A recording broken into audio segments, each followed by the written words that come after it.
നമ്മുടെ ഫൈറ്റർ ഫിഷിൻ്റെ tumour cut ചെയ്യാൻ വേണ്ടി ഞാൻ ഒരുങ്ങുകയാണ്. കട്ട് ചെയ്യാൻ വേണ്ടി ബ്ലേഡും മെഡിസിനും എല്ലാം എടുത്തു. ഫിഷിനെ കയ്യിൽ പിടിച്ച് ഞാൻ അതിൻ്റെ ട്യൂമർ കട്ട് ചെയ്തു. ഫിഷിൻ്റെ ട്യൂമർ കട്ട് ചെയ്തിട്ട് ഒരാഴ്ചയിൽ കൂടുതലായി. നമുക്ക് അതിൻ്റെ അപ്ഡേഷനാണ് നോക്കേണ്ടത്, എന്താണ് എങ്ങനെയാണ് എന്നൊക്കെയാണ് നിങ്ങളിത് ഈ ഫിഷിനെ കാണുമ്പോൾ വിചാരിക്കും ഇതിൻ്റെ ട്യൂമറെല്ലാം പോയി, കട്ട് ചെയ്തത് നമ്മൾ സക്സസ് ആയി എന്നൊക്കെ വിചാരിക്കും. പക്ഷേ ഇത് വേറെ കുഴപ്പമുണ്ട്. ഇത് ആ ഫിഷല്ല, ഇത് വേറൊരു ഫിഷാണ്. ഇതിൻ്റെ ആ സൈഡിൽ കണ്ടില്ലേ, ചെകളുടെ സൈഡിൽ ചെറിയ ട്യൂമർ പോലെ വരുന്നുണ്ട്. അപ്പം ഇതേ സെയിം സിറ്റുവേഷൻ ആയിരുന്നു നമ്മളുടെ ഈ ഫിഷിൻ്റെ ഇതാണ് ഞാൻ കട്ട് ചെയ്തത്. ശരിക്കും ഒരാഴ്ച മുമ്പ് ട്യൂമർ കട്ട് ചെയ്തത് ഈ ഫിഷിൻ്റെ ട്യൂമർ ആയിരുന്നു.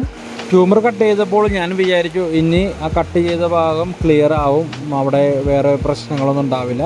പക്ഷെ ഒന്നും പറയണ്ട, അതിൻ്റെ സിറ്റുവേഷൻ പിന്നെയും ആ ട്യൂമർ കട്ട് ചെയ്ത ഭാഗത്തുനിന്ന് പിന്നെയും വളരാൻ തുടങ്ങിയിട്ടുണ്ട്. ഇപ്പോഴും പണ്ടത്തെ പോലെ തന്നെയാണ്. ഇനി ഞാനൊന്നും ചെയ്യുന്നില്ല, ഇങ്ങനെ തന്നെ വളർത്താം എന്ന് വിചാരിച്ചു.